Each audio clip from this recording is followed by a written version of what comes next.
Wait, why did it just start? What am I stream? If this went to YouTube, I swear to God, I'm gonna kill myself.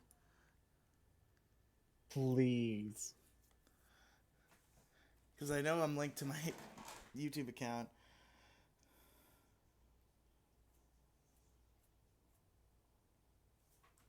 Oh my god, he's angry.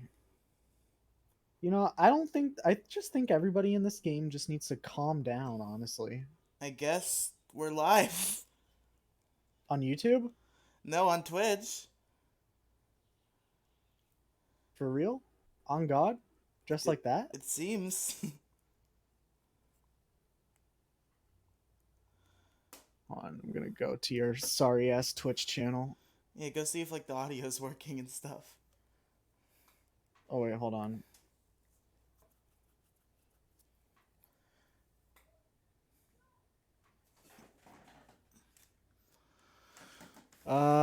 I don't see. Oh, yep.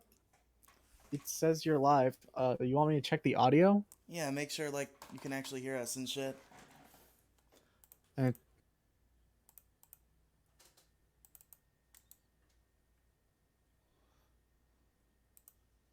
you're a little quiet. Okay, but you can hear us both, right? There's nothing I can do about Yes. my volume. It's all at max. Oh, okay. Okay.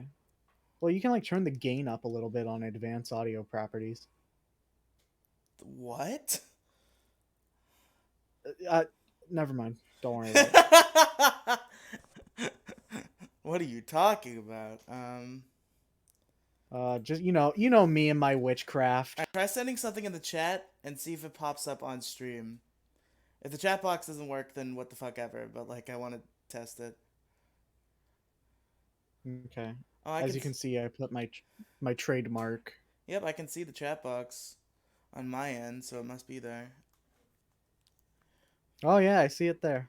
All right, there we go. Everything's working. I So like your little image. The little image you put up. it's just a movie poster for the French Dispatch. Yeah. And let me pull up Not chat on even my gonna phone. download like the little music video, animated music video made for it, and just like have that loop without audio. Nope, I'm not that smart. Yeah, I know you're not that smart. No way, Streamlabs, welcome to the chat. Yo, Streamlabs, what's good? Is it Streamlabs or Stream Elements? Stream Elements. Okay. I was like, what the fuck is Streamlabs doing in my chat? We know you had technical difficulties. We've been spying on you. Damn. Fuck, it is hot in this room.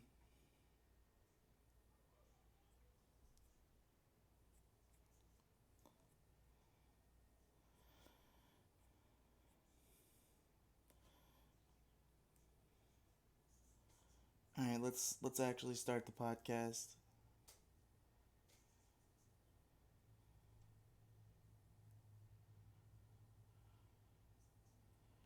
Okay. Now recording.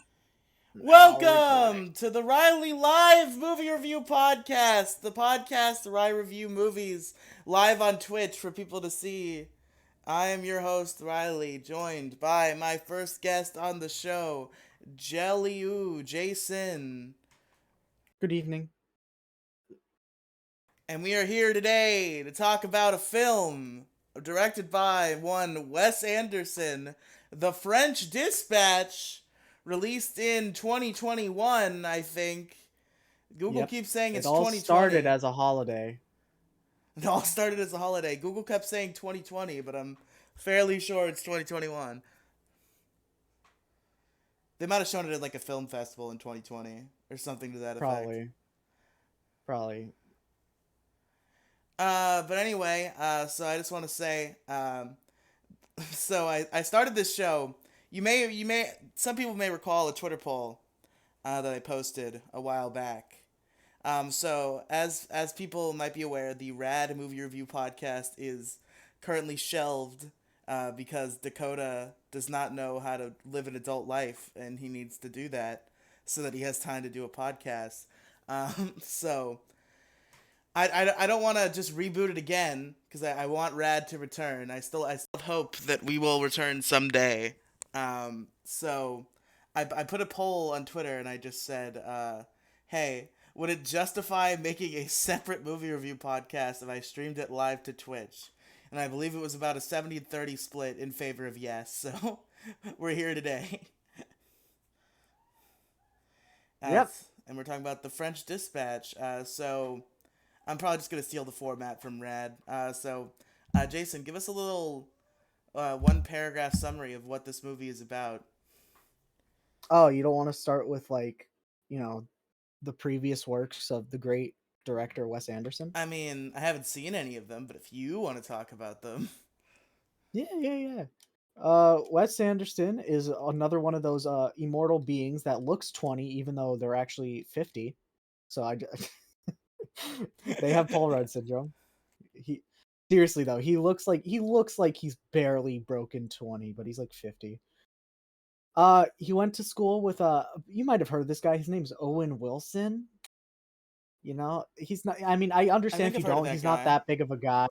Time or He's two. not that popular, you know. But he did go to school with the Wilson brothers, and ever since then they've been friends. And also ever since then, Owen Wilson has been in literally all of Wes Anderson's movies. But Wes Anderson decided to make movies for a living, and he's really good at it. And he has his unique little style. Even if you've just seen The French Dispatch, you could probably already guess what that style is like, because that's basically that style, but for all of his movies. I was first introduced to him from his 2009 classic film, Fantastic Mr. Fox, featuring starring George Clooney. And Is it? yeah, George Clooney is Mr. George Fox. Clooney is the fantastic Mr. Fox himself. Yeah, he is. Wow. I'm pretty sure Meryl Streep is also his wife. But anyways, and he recently decided to venture out into making a movie about the French. I don't know what would drive him to ever do such a thing, but maybe he wants to make a public apology as a representative of French people. I don't blame him. French people are pretty gross. But anyways, French Dispatch came out in 2021. It is about the French Dispatch, a sort of like a, what would you say, like a Like a magazine news magazine, post? newspaper, some sort of thing like that. Yeah, in the town of Ennui, France. And the movie is about the various stories that they write about, both high and low. And it starts off with a nice introduction of what the French Dispatch is. It's also, the main editor is Arthur Howitzer Jr., played by none other than Bill Murray. He's also in like all of Wes Anderson's movies. Okay. Do you want me to go on? Because Okay, so what I basically want is like, so whenever we talk about movies on my movie review podcast, we yeah, I've assume. never done this. I know. Well, you have, but it's been years. Um, Yeah. so the conceit is that anybody who's listening to this has either already watched the movie or does not care to and is just listening to a podcast. So So spoilers are okay. spoilers are okay, and I just want like a little one paragraph summary of each of the like main short stories is what I'm looking for here. Okay, so yeah, the French Dispatch is about like little. It's basically an anthology movie about technically 3.5 short stories covered by the various talented writers in the French Dispatch catalog. The first one is just a nice little introduction to the city, with Owen Wilson riding a bike. The second, well, I mean the first actual story is with what's her name? Do you remember the actress's name? I can never remember it. I Tilda do. Swinton. Tilda Swinton. Okay. Tilda Swinton, as she explains, basically a guy in prison who became a very famous artist. This the second has I just can't remember anybody's name for the life of me. I swear I know her name. Either way, it doesn't matter. Uh, is about basically just a college student somehow creating a basically a revolution. Which, I mean, that's pretty based, you know. Always question authority and rise Of up against your course. local government, of course. And the third one is a strange story that all just started as a nice little dinner about the food column, but ended up into a kidnapping thriller, like thriller style movie to save somebody who was kidnapped. And then it all ends with a nice little conclusion where Bill Murray fucking bites the bullet, Yeah, he and it ends dies. with them, and it ends with all the talented writers writing an obituary for him. And there you go, folks. Now to get into talking about our, opinions about specific stuff about the movie, I guess. Let's go short film by short film here in the main three anthology. Oh, we're not Uh, going to talk about Owen Wilson's little adventure. oh well, I mean that's just good. That's just fun. Like I don't think there's I much to say besides it's really actually, cool and fun. well, before we get into the story, I actually want to mention one of Wes Anderson's best skills, I guess, as a director, and that is his cinematography. What do you like? What do you think about like all the shots being like super? You can definitely tell that he has a specific style of like shooting stuff, right? Yeah, I could tell that a lot of effort went into these shots, and they were definitely very And his interesting. specific style of like either super symmetrical or like everything is framed like a fucking baroque painting. Yeah, it definitely it was very artsy. I could feel it. Yeah. You see, what we're gonna figure out is I don't know if I have the love for Wes Anderson that you do. Like I think you think this is Ah, like this amazing 10 out of cringe. 10 film, and I'm like, yeah, it was all right. I had kind of a good time watching it. I mean, I don't think it was a 10 out of 10. I still think Fantastic Mr. Fox is a 10 out of 10. That's the only 10 out of 10 movie I've seen. Fantastic Mr. Fox. is the only one that's the Yep. top tier of film. Yep. But like also like what do you think about his use of color? Like he often makes a well use of black and white and fully saturated and also aspect ratios. A majority of the movies in good old 3:4, but certain shots are fully widescreen for a purpose. Yeah, it was definitely an interesting, art style, as it were, to be switching between the black and white and the color and the wide and the 3x4. Uh, it was definitely visually interesting. Like I think it kept me engaged into the film. I liked it. It was pretty cool. Yeah. I, that's I was like trying to remember what I said and I totally spaced out, but now I remember. What did you think of the why is it so hard to speak? The meshing of styles as well. Like there's some animation in there. Oh yeah, there was some animation in the third short story. Um, it was pretty cool. I was into it. I thought it was an interesting breakup of the regular conceit of the film. It was very interesting to see at the end there for it to just suddenly break into this like crazy animation scene. Yeah, it's great. All right, hold on. Like, do you like rate the different aspects separately, or do you just rate the movie as a whole? We rate the movie as a whole. Do you mind if we rate the different aspects separately? I mean, if I won't commit to rating them, but you can, Well, and I'm I just saying, like probably will. the whole like cinematography and like the aspect ratio and different meshes of styles. For me, that is like a 9 out of 10. Cause like I just love shit that like it changes up styles, but it still feels like you're watching the same movie. You know? Yeah, it was definitely a fun way to like keep you engaged. I liked the artistic vision behind it. I was a fan. I was a fan of that aspect, 100%. Yeah. Also, what do you think of the nudity in the movie? Because when we saw I this in was a theater, big I fan. I saw this in theater with my like family and also Ridley and Ewan because it was around their birthday, so that was like my birthday gift for them, like to see in theaters with them. And like my mom was like, "Oh my god, I can't believe I just took my son's best friends to see boobies."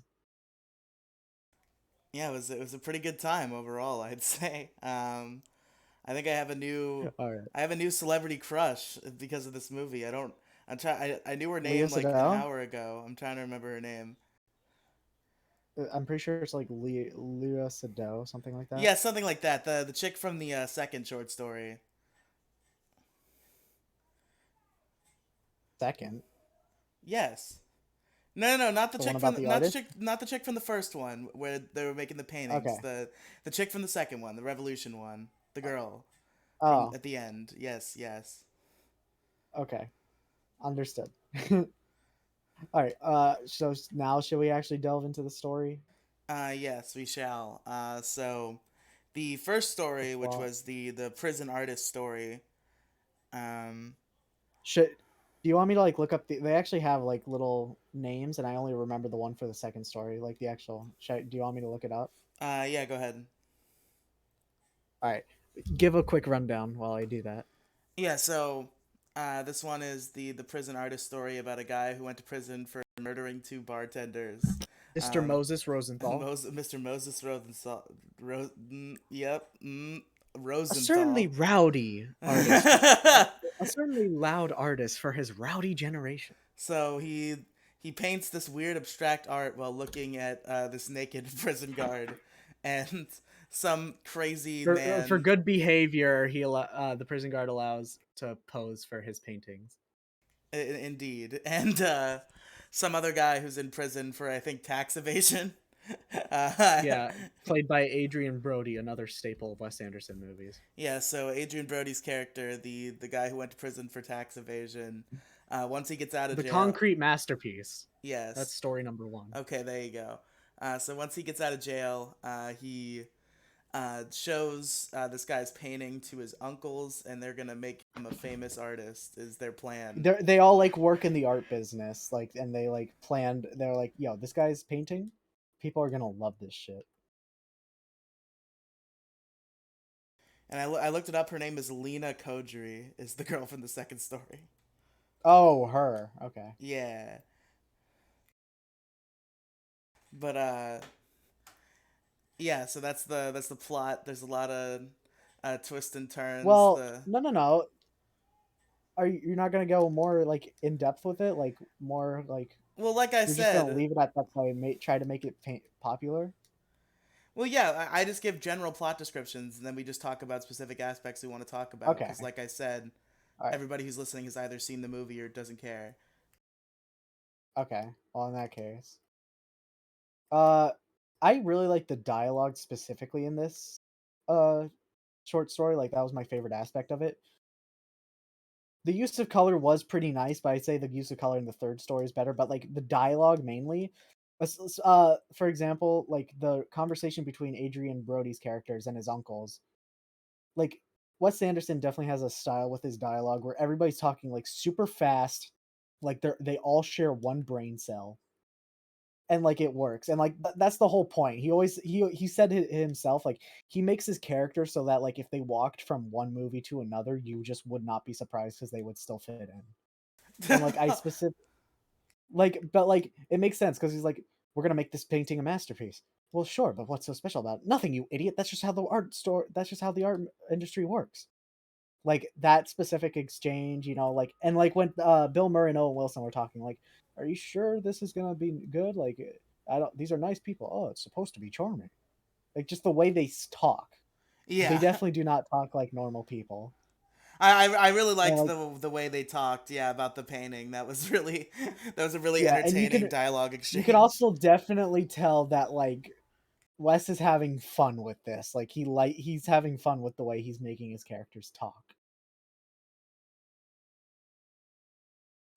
I like the one of my favorite interactions was the drawing of the bird when the tax evasion guy Oh shows yeah, it to yeah. his uncles. He's like, "May I keep it?" I Of course not. Yeah. I asked him. You tested out a good artist by giving him a small piece of paper and telling him to draw a bird. Look at what he drew. Oh, can I keep it? Of course not. Yeah, that was really good.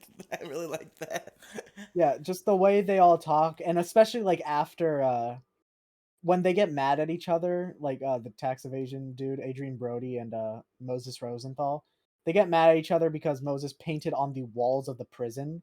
So like you can't take that out into the world and sell it. And like this is supposed to be his what is it called? Magnum opus. This is supposed, but like he painted it on the walls of the prison, so that's going to be a problem. So like they get into a fight but like the way they like make up afterward. He's rolling around in the Yeah, wheelchair.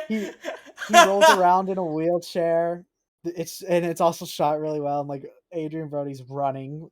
Actually, I also think that was a reference to a specific shot in Fantastic Mr. Fox, where Mr. Fox is running away from a beagle with rabies, and the shot looks basically just like that, but instead of a wheelchair man, it's a fucking beagle you're looking at. But like I think it like it's shot very similarly, but it was a nice scene. But also like when they make up afterwards, like I'm sorry for yelling at you. You made a masterpiece. Then he hugs And, him. and It's sweet. yeah, and also like he like started growling. He's like, "Don't growl at me, you fucking beast." Yeah, that's true. And also the funny exchange afterward, where all the prisoners like escape, and like Moses has to like fight them all off because like even though he's a good artist, like he can fucking kill. Like dude's straight up a killer. Yeah.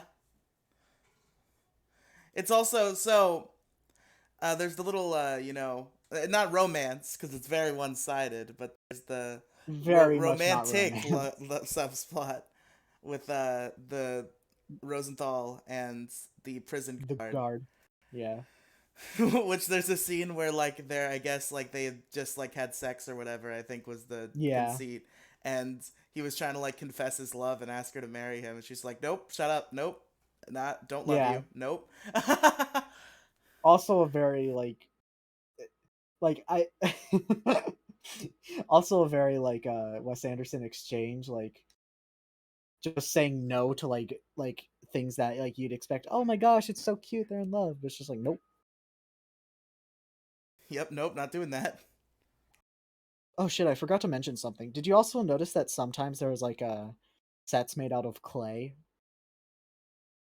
Like I did stop. notice that. I noticed that particularly in the third story. Yeah, I forgot to mention that for like the cinematography aspect of it, like set design. The dogs next door are barking. God fucking damn it. Amazing. All right, but story one, continuing on. And like it ends with like a nice little bow tie showing like Adrian Brody's and like his family, like when he's older, like carrying the prison wall on a plane out toward to the public. But also, it is all neatly narrated by Tilda Swinton Yeah, as yeah. she's So giving this like a I was actually about to mention that too. The story is being yeah told by like Tilda Swinton giving a presentation about like this yeah at like a artist's life, college. and I really like how she just very casually mentions that he tried to rape her. Like that wasn't Yeah. nice. That was really. Oh, and like when she's showing pictures and it accidentally shows her naked, he's like, "Oh fuck, that's me." Yeah, that did happen. Oh, and also she takes a quick break to take a swig of to, a drink. to pour some alcohol. Yeah. Also very Wes Anderson. This whole movie is just like the most Wes Anderson has ever Also, gotten. you mentioned the nudity before, but I'd say this story has like some of the craziest nudity. Like they have what is the name of this actress? The prison guard, Leah Sado, I think her name Leah is Sado. Okay, something like so that. something close. So she is like shown nude in like every possible position and pose. Like we see Well, all of this because she's woman. posing for a painting. I know, but that's like they went all in on this nudity on this one in particular. Yeah, I also think this is like the first movie he's made with nudity. I think this was the first rated R movie. No, I think has made. Was Isle of This is the Dogs first one to rated have R? nudity. No, but I think Rushmore was. But but this was definitely the first one with like nudity. Like in the first nude scene, like it's you even like you see her pubes. Like that's how that's how crazy the nudity in this movie is. Are movies normally not like that? I don't think I've ever seen a movie with pubic hair in it until The French Dispatch. I haven't seen No, that many movies, so maybe there are I other definitely films, have but seen way more movies that include nudity with people in their with people's pubes covering their vajayjay. but yeah, overall I think this story was probably The strongest of the three? Really? I'd say yeah. Okay. It's just most people I ask say that the next one is the best one. I listened to another movie review show about this podcast, about this movie. Hey, Uh, welcome to the Riely movie review podcast. yeah, I I listened to I listened to a movie review podcast, and both of the hosts of that show said that the second one was the weakest. So I'm surprised that that's very opposite of the Real. consensus of the people you've asked. Well, honestly, like they're all like equally pretty good. I honestly, because like the thing that really just pushes my favorite is the third story, and the only reason I say that's good is just because I just like the I just say I'd like the whole like cinematography, use of color. I just think that's the strongest in the third story. Yeah, that was definitely they did a lot of crazy visual stuff with the third story, and I was into it. But I'd say in terms Yeah, of like story and humor and like all other aspects, I'd say the first one kind of humor. rules. Fuck Why? you. What is it? What is it with you saying HU incorrectly? Like I'm not gonna go humor every fucking time I say it. That's not. humor, That's stupid. humor. It's Humor, so easy to say. humor. No, it's not. Yes, it is It doesn't humor. feel Human natural. humor. Uh, hey, Hugh. Do you say Hugh Jackman instead of Hugh I Jackman? do say you, Jackman, That's so dumb. because that's how I say HU. You can't say Hugh Janus anymore as a funny name. You go Hugh Janus. That's still pretty funny, I think. Janus Films. But yeah, I was really into this one out of the three. But that is not to discredit the other two. Which do you have any final thoughts about this one before we move on to the second? I'd say the cast was the weakest here in terms of like noticeability. Like the the other two stories definitely have actors that are like more like, oh, I know who that is. But I'm saying that as a good thing because like they really stick out, you know. Yeah, I see what you mean.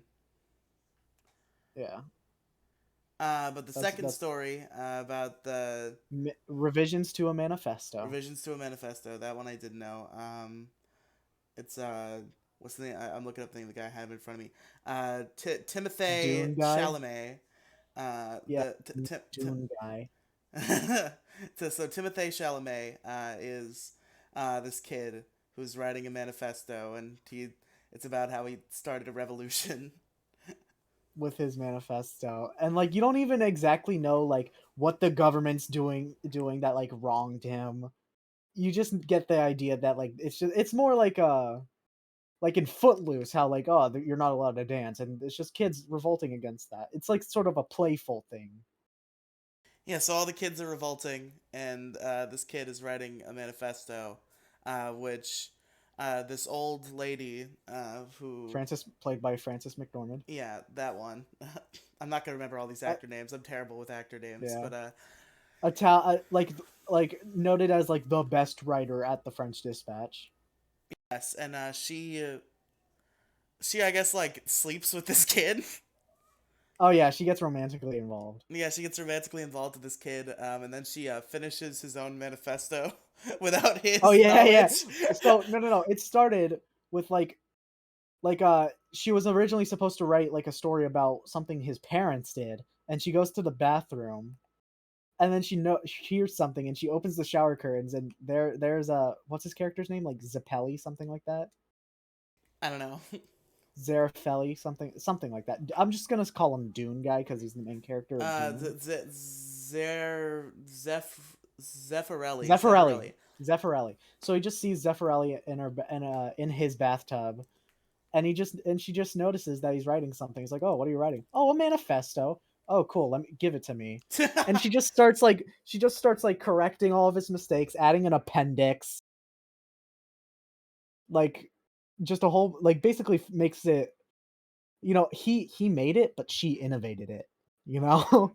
Yeah, exactly. and and it sort of just starts like a whole revolution with all of his fellow like students. I think they're all in college, something like that, like some university. and eventually they revolt against their fucking government in a huge chess game. They're deciding their fates via chess,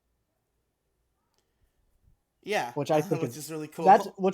a really just that's such a fun thing. This entire movie is just it screams fun. Like you have a fun time watching it.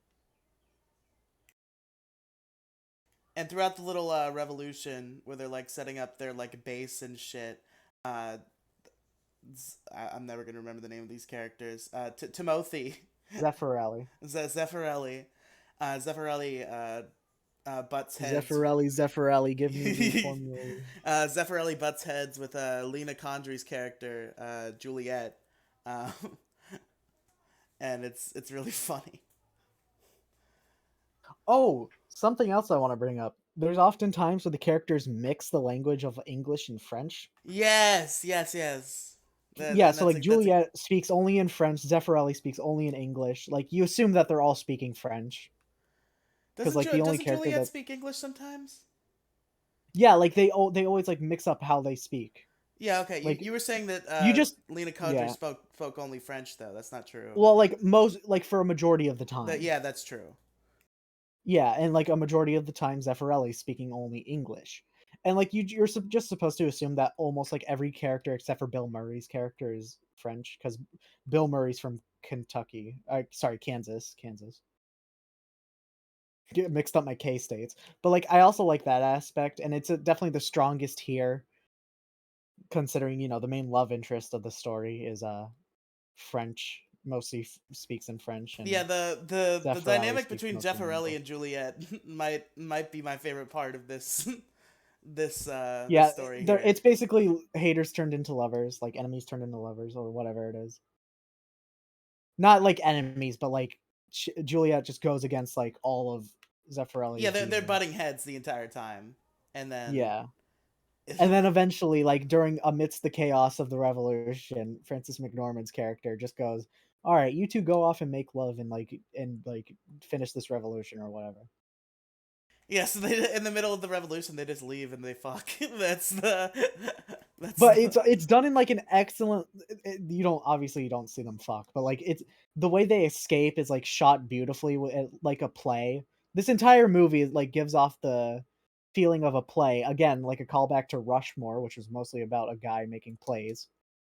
No, what happens is we see them sitting on the bed, and she's topless and like feeding him potato chips, and then they have they, I forgot about that.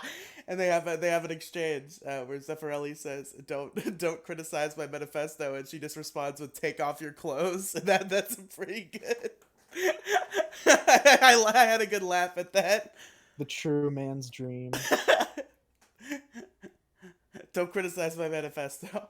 Take off your clothes.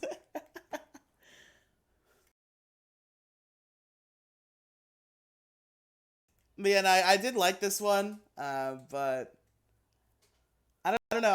I think the first one was just a big standout for me, and like I have a hard time Oh like wait, can we talk about how I like how amazingly done the ending of the story was? the ending of this story. Yeah, Oh yeah, where the where Zeffirelli specifically, dies. yeah. But like the way he does it, the way it's shot, you know, like he climbs up a radio tower to fix it, and he gets electrocuted, and that's how he dies. But like we don't see that. We see him like just standing in the moment, like everything is silent. He's just taking in the beauty, and then it immediately cuts to his parents like in a police car and like a narration like but that's not how it went. His parents are now on his way to see their son to verify that their son's corpse is the one they're about to see. Yeah, they're off to identify the body of their cold dead son. But like the way it was shot was so like well done. Yeah, definitely. I did like the ending. I liked how it was done, 100%. Oh, can we also talk about like the intermissions between each story? Uh, Like after each story it shows Bill Murray like trying to get the story from, you know, his workers. And like it's oh done in an excellent yeah. yeah, it's done in excellent conversations, and I really like this one in specific because it's just Bill Murray knocks on the door, "Hey, I need the story," and Francis McDormand just like points at it, and he just picks it up and walks out, and that's it. Compared to like Tilda Swinton, where they have a conversation that she kind of spent a lot of money trying to get the research for this story. And Owen Wilson, he's fixing his bike while they're talking. Oh yeah, that's a really cool detail. I don't think I noticed that. Also, the guy who just only just eats, who's also just in the background of all those scenes. Did you notice that? Not really. I kind of They forgot made about these little they made a transition joke. scenes. They made a joke that that like, and of course there was a worker who didn't actually do any work and was just lurching around the offices, like in the opening narration, and he's in all of those little scenes just like eating, like a fucking churro or some shit. Yeah. But overall, I like the second story. It's that I don't think it was better than Yeah, the first, but it was pretty good. yeah. Now, but this third And I'm, one I'm is very my attracted to personal Lena favorite. Kodri. This one in specific is my favorite. This next one, Hmm. featuring starring Jeffrey Wright. And also, do you know I fucking forget his name. Did you watch that shitty ass X-Men Origins Wolverine movie? No, I've never seen a single X-Men movie. Oh, that sucks cuz my favorite superhero movie is Logan. But anyways, uh never mind then in that case. But like a dude from that movie was in French Dispatch and I only learned like a week ago and I was so fucking surprised cuz like oh my gosh, he's actually a good person. He's actually acting good in this movie.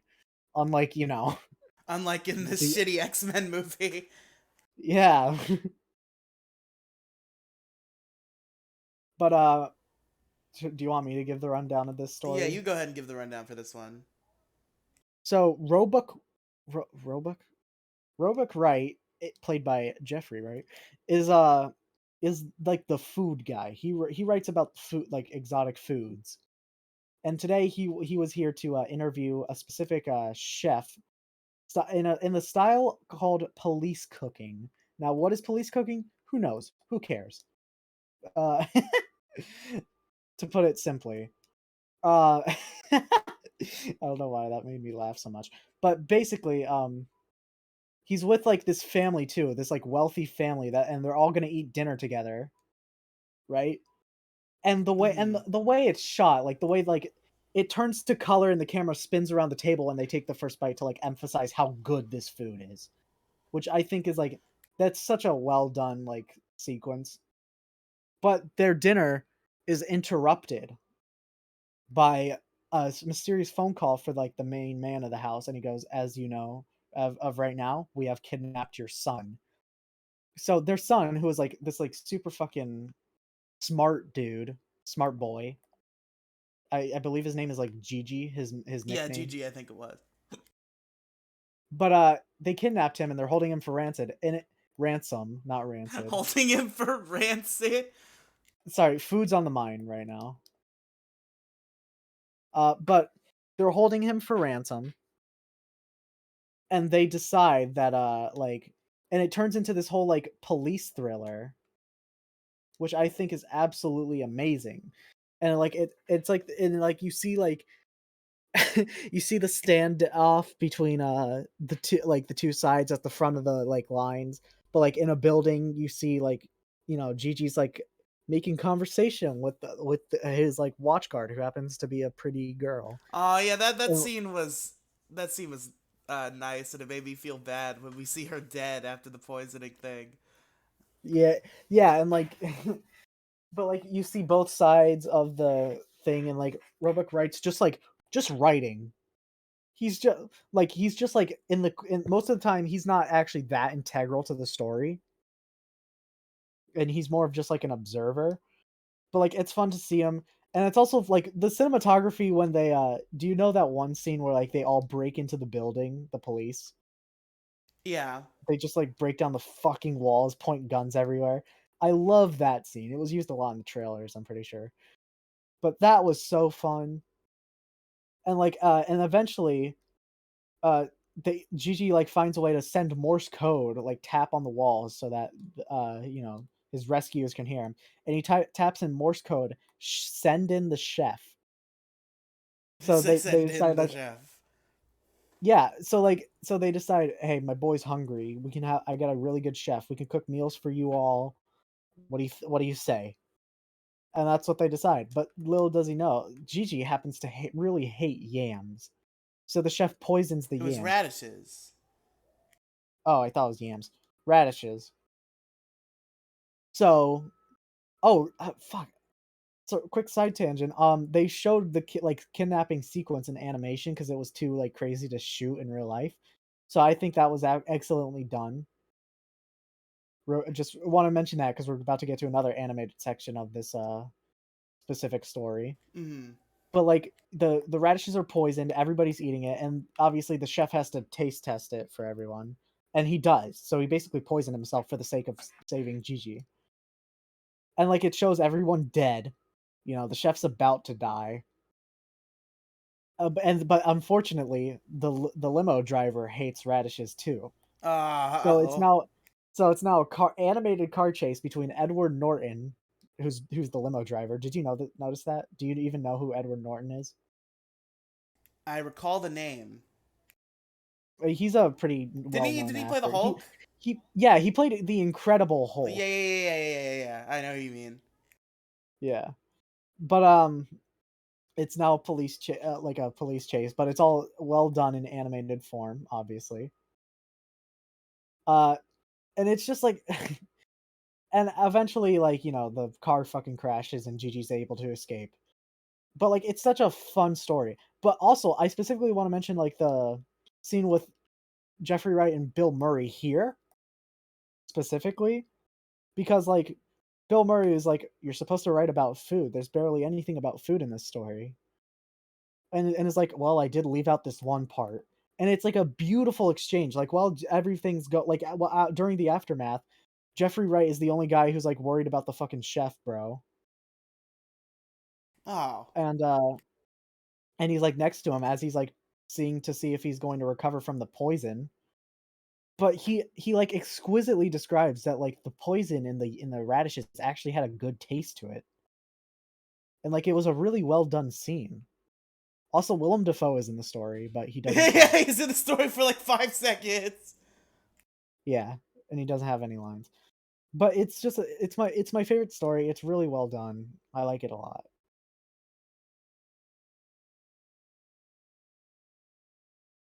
That's all I have to say about it. What about you? Yeah, I like the story. I liked a lot of the aspects of it. I liked, this is where I noticed the clay sets because there's that scene where like they shoot down the walls and shit, and Yeah, that's what I noticed. It was like clay being destroyed. Um, yeah, like he clearly learned from Isle of Dogs and Fantastic Mr. Fox.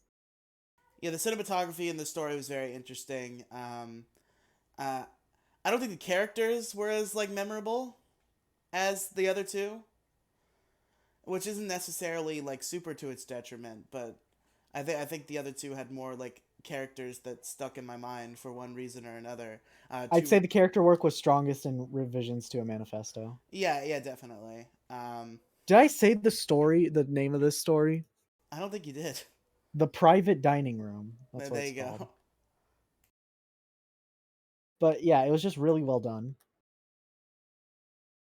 overall. I also I'll save that for later. I'll save that discussion for later about the movie. But What discussion? What are you talking about? I want to talk about the music of the movie, like the OST. Go ahead, by all means. Well, I just thought there'd be a better time for it. But basically, it's really well done. Like really, really well done. And just like it just it's really fucking good. That's all I have. Like it's hard to explain why it's really good, but there's a lot of like mostly piano and drums used together. So Yeah. it's really well done. And also there's that one song that everybody uses in their commercials. I forget what it's like called, but I think it's called Aline.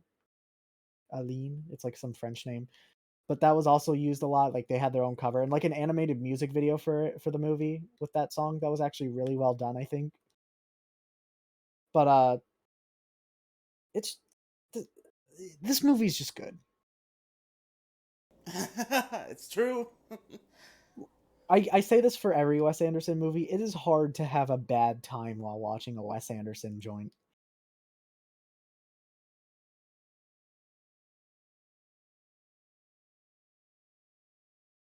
Is there a? Are you gonna add anything about the story number 3? Um, like I said, not as strong in the character work department, but there were some good scenes. Rest in peace, that one girl that got me. I was like, oh no. The prostitute who was like Gigi's guard. Yeah. She sang him a little Why? lullaby. They had a nice little moment, and then she died. Well, yeah. Well, she may have been nice, but she was still fucking abetting and kidnapping. I mean, that's true, but maybe she could have turned herself around. She, You're but saying that because she's pretty. no, I had Yeah. I have enough of my pretty content with Lena Kodri that I can look back on. I don't really care about any of the other pretty characters. Yeah. That's what they all say. We don't get to see this one dude, so she doesn't count. Okay. But anyway, yeah. Overall, fun little story. I'd honestly say probably the weakest of the three. Why? Because Also, I like the Rory has first two something to better. say. Who has what? Look at the chat. Oh shit, we actually have something in the chat. I wasn't paying attention. Uh, oh, good. Bro, Dungeons and Dragons sucks, bro. No one cares about your lava slime. That's Rory, isn't it? Yep, Yep. based Rory. Rory in the chat. Fuck you. Probably hasn't even seen the French Dispatch. What a loser Yeah, that he's just guy here is. to fucking shit on me about Dungeons and Dragons again. Start that He old probably fight. hasn't seen one of the greatest movie of 2021. Better than Spider-Man. That's what I'm gonna say. I don't know if I'd say that. I would say that because I'm not a fucking Marvel tard. But yeah, anyway, so I think that's about all I got to say about the third story. So, um, before we get to our three wrap up questions, is there anything else that you wanted to say? Well, I want to discuss the last scene. Okay, go ahead. Uh, well, the first off, the movie starts with a narration basically telling of Mr. Arthur Howitzer Jr., aka Bill Murray's character, basically like a summary of his entire life. And the movie ends with his corpse on his desk, like he died of like I think of it said a stroke. It was like something due to old A age, heart attack. heart attack, heart attack. So he had a heart attack, and everybody's like sad, but they all decide, hey, let's write the eulogy together. So like they all come together, these great minds, to write a eulogy for like their boss who they love very much, and it's like a nice little send off for the movie, and I think it's brilliantly done. Also, Mr. Bill Murray's rule about not crying in his office. Oh yeah, it comes up because they start crying about him, and they're like, "No crying." Don't cry. Yeah, also like it shows when fucking what's his name? Jeffrey Wright shows when he got hired. This movie takes place in a time where people of a certain defining trait were not treated as well. And he was arrested. But Bill Murray comes up and is like, yo, you seem like a cool dude. Come work for me. Like just come work for me. And he's about to cry and he's just like, don't cry. No crying in my office. And I think it's excellently done. And then Yeah, like, at the end of the movie, people are about to start crying because they're sad he's dead, but like don't cry. Let's write his eulogy and be happy and stuff. And it's a nice send off to the movie. the Rory in the chat. Okay, bro, you're maidenless plus L No and no maidens. firekeeper. No maidens, No bro. maidens. Are you maidenless, bro? Let me tell you, I have maidens. I Thank you have for a following, maiden. Rory. I get hella maidens. Yeah, you slaying maidens left and right. But yeah, Oh, there's he also the doesn't even scene get from the chat. beginning. Chat. He doesn't even get the reference. Riley doesn't even get the reference. Let's go. Shut the fuck up. So there's also the scene at the beginning where there's that young man working in the office and Bill Murray fires him. It's Really? like Don't cry in my no office. crying He in my looks up. office. Camera pans up. That was the sign that says no crying. Yeah, that was really good. I like that part. That's also used in the trailers a lot. I remember that from the trailer that you showed me. Yeah. So, is it time for wrap-up questions? I don't know how you do this. I've Yeah, never so we have been 3 on any wrap of up those. questions. It's favorite character, favorite scene, rate the movie out of 10. How about you go first? I need time to think about that. Well, we go question by question. I'll go first for favorite character. Favorite character. I mean, there's a lot of options here, like a whole lot of good options. I'm not gonna say Juliet as much as I might want to, though she's a runner up. I'm trying to find the name of this character because I think I do have my answer. I figured out my answer. I don't know her character name, but I know the actress. What's the name of the guy from the? It's the guy from the. Zeffirelli? No, not Zeffirelli. The guy from the Prison Story. Not Rosenthal, but Adrian Brody's character? yes. Okay, just say Adrian Brody. Adrian Brody's character was probably the most entertaining. I do really give a runner up to Juliet though, because He not only was she attractive, but also I liked the dynamic that she created with arguing with Zeffirelli during that story. But yeah, I think overall it goes to Adrian Brody's Adrian character. Brody's he definitely has like a lot of charm and charisma to his character. Like he's supposed to be like, fast paced, matter of fact, but like delivering it in a humorous way. Yeah, and I love And it. I'm a big I fan. think that's I think that's absolutely great. All right, what about you? What's your favorite character in the film? Frances McDormand's character. Um I don't know her name, unfortunately. That's always the hardest thing for me with movies. I never The remember old lady who anybody's sleeps with name. Zeffirelli, right? Who wrote the Yes, the story. main Okay. reporter of story number 2. But I like how she's like you can definitely tell like she supports everything they have to say, but like she's so like she says everything in such a matter of fact way, and like the way she controls the room basically. I love that. Yeah, I could definitely see that where you're coming from with that. Favorite scene? Why don't you go first on this one, if you have an answer? Basically all of story number 3. Okay, that's fair. But if you had to pick like a specific little scene, Probably like the actual dinner party, like because like they are just making small talk and it's nothing too important, but like it's fun to see them talk, and like the way it's shot, I think that's like very fun. So probably that. that's fair. My favorite scene. Ooh, there's a lot of good scenes.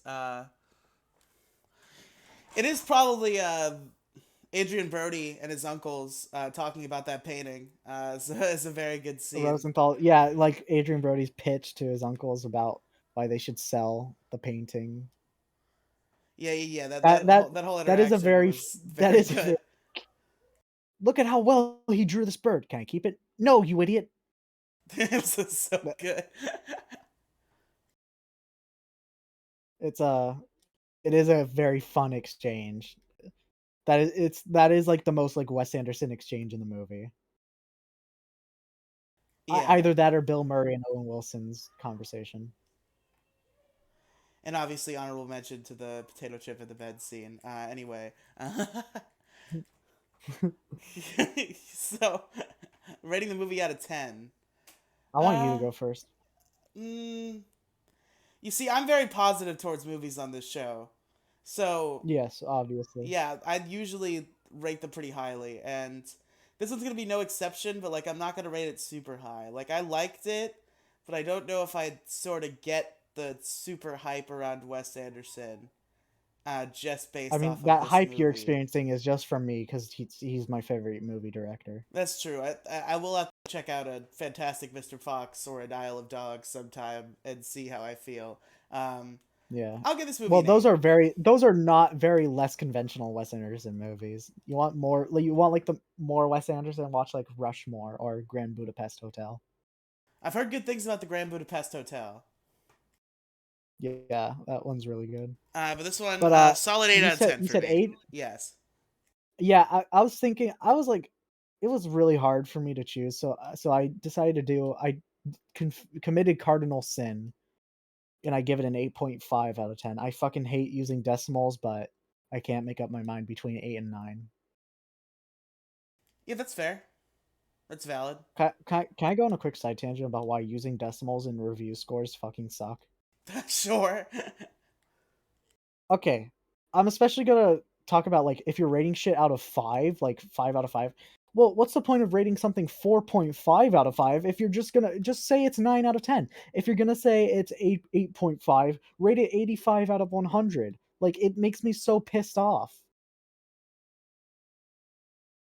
But why Or, change like, the why scale allow? when decimals exist? But, like, what's the point of using decimals if you can already just use a more superior scale? You know, what's the point of allowing it L plus if you're telling ratio people plus to your white. if you're choosing people, if you're saying, "Hey, pick a number between 1 and 10," or in reality, you can just say pick a number between 1 and 100. Like why allow 1 out of 10 if it's in reality just 1 out of 100? I suppose that's true. But 10 just feels like a very round number to do a scale on, and sometimes you just can't choose between that 8 and that 9, much like you just you just displayed. Yeah, and I said it was cardinal sin. And I did it one other time, and that was for Endgame, where I rated it a 3.5 out of 10. Holy shit! I forgot you loaded it that low. Yeah, I fucking hate that movie. Well, you suck. Anyway, you really don't like the What about MCU, do give it you? a yeah, give it a completionist rating. I give it my completionist rating of completed. Da, da, da, da. Yeah, rate movies like that. Yeah, on my new live movie review shows, we'll be rating movies on a scale of donate it, play it. What are the? Oh, it's donate it, look at it, play it, finish it, and complete it. Yeah. Yeah, I give this one a complete it. Anyway, Alright. is there anything else you want to say before we call it today? Just watch Wes Anderson movies. They're all really good. You see, Like, I need to. I want to even if get. they're not the greatest, okay, let me Oh finish my yeah, go sentence. ahead. Go I'm ahead. sorry. Sorry. Like, even if they're not like the greatest movie ever made, it's just hard to like be in a bad mood while watching. Well, actually, let I me can see rephrase that. that. This It's is the. hard to be in a bad mood because of the movie. Yeah, You might, I was not in a bad yeah, mood watching The French Dispatch at any point. yeah. Did you laugh at all? I had a couple chuckles. It was funny, but it wasn't like I don't Yeah, really laugh that much. Like yeah, me either. But like, if I'm watching a movie alone and it gets me to actually laugh out loud, like, you've done something really good. yeah, it's like I know that's crazy for people to hear if they're a fan of me, but like I think I laugh more when I'm in my performance persona. Like I just allow myself to do it more. But like when I'm sitting and watching Wow, a you movie, fake yourself on your audience? I don't Wow. fake. It's not a What fake, a but it's more shit like person you when I are. find when I find something funny, I open myself up more to laughing. But when I'm watching something alone, I really only laugh when Rory just something DM'd me straight up maidenless activity. made less activity. Yep. But yeah, when I'm watching something alone, I really only laugh when like a joke catches me off guard, which happened once or twice in this movie. Yeah. I'm trying to remember the Oh, last I movie laughed that out actually loud at made the me laugh wheelchair out loud when scene. I watching a had a movie. big laugh out loud at the rolling around of the wheelchair scene. Yeah. Attack. Yeah, I'm that. trying to I'm trying to think if this was the most like recent movie I've watched that like actually made me laugh out loud when watching it alone. No, it was Clerks. It was Clerks. Never mind. So Anyways, this is a good movie. good movie. I just want to say that I want to get into. I want to find like the directors that I like, right? Because I have a very limited knowledge of film. Like I don't watch a lot of movies, and I want that to change. Hmm. And just the concept of being into a director is something I never understood for the longest time. I think I kind of understand it now with Edgar Wright. I think I'm into Edgar Wright. He he does have he also has a very unique style to his movies that I like. Yeah, because we watched on the other movie review show. I did Scott Pilgrim and I did Shaun of the Dead, and those two movies were both very good. And I'm very Are you gonna interested in. continue the Corneo trilogy? What is the Corneo? Oh, is that the other movies with the Shaun of the Dead cast? Yeah, Are they yeah, all, are they made by, are they all made by Edgar Wright or? yeah. They're all Edgar Wright. Yeah, I'll definitely have to check them out in that case. It was I always have Saturn and her friend Will on for the Edgar Wright films, so I'll definitely do that. If we cover an Edgar Wright film on this show, I'll get a hold of those two, and probably like Alexis, maybe Dakota too. See if we can have a rad reunion. But I don't know. He's got some shit going on right now. Uh, but yeah, I want to get into more directors. Find more directors that like I like on a like director level. Yeah, and if you need recommendations for good like Wes Anderson movies, just come to me. I'd say start with Fantastic Mr. Fox or Grand Budapest Hotel. Yeah, I'll definitely check out more Wes Anderson flicks, and I'll make you come on the show and review them with me. Oh, I might have to rewatch Grand Budapest Hotel. I've only seen it once, and it has been a while. But yeah, is this all for the podcast? Yeah, I think that's the end. So, Jason, where can they find you on the internet? You can find me on my YouTube channel, lowercase j, capital EL, lowercase EEOO. Let's get to 300 subscribers. I'm like one away, even though I'm on a break right now, basically. It's a little weird, but yeah. And also, all the other like social medias I have are in the link in the descriptions of literally any of my videos. You can find me. The main hub is anchor.fm/Riely Megafeeds. You might already be there. There's some cool podcasts and shit, and there's links to everything else I do in the description. Particular shout out on this show. This is the live movie review podcast, which means it was streamed live to Twitch. You may be listening to the archive audio on the Riely Podcast mega feed or watching the stream archive on my YouTube channel. But if you want to catch these live, you can go ahead and subscribe, or not subscribe, it's follow. Subscribing is the thing with money that I can't do yet.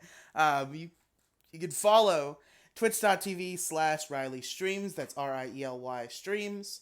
And you can catch these live. And there you go. Thank you for listening, folks. And I'm trying to think of what movie I might want to watch next time. Uh, Maybe I'll try to do something currently relevant. Possibly the Batman. I don't know if Mo has seen the I'd come on for Batman. the Batman. I'd I come know on you for that. probably would. I don't want to do it with you just you again Yeah. though. We'll see if Mo is Surprisingly enough, watching the I'd say I give Batman. the same score I gave French Dispatch.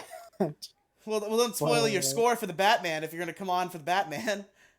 Sorry, I just like I was when I was thinking about it, I was like I also could not decide, like because the Batman was a really good change of pace for superhero movies. But yeah, tune in next time for maybe the Batman, maybe some other bullshit I find on HBO Max because Demi gave me her HBO Max login. I don't know. We'll see. See you next time, folks. Hold on, I gotta.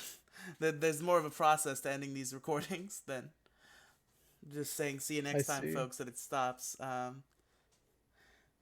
Jason, this is your final chance. Say something to the audience. Penis, penis, penis, and balls, balls, balls, No. balls, balls.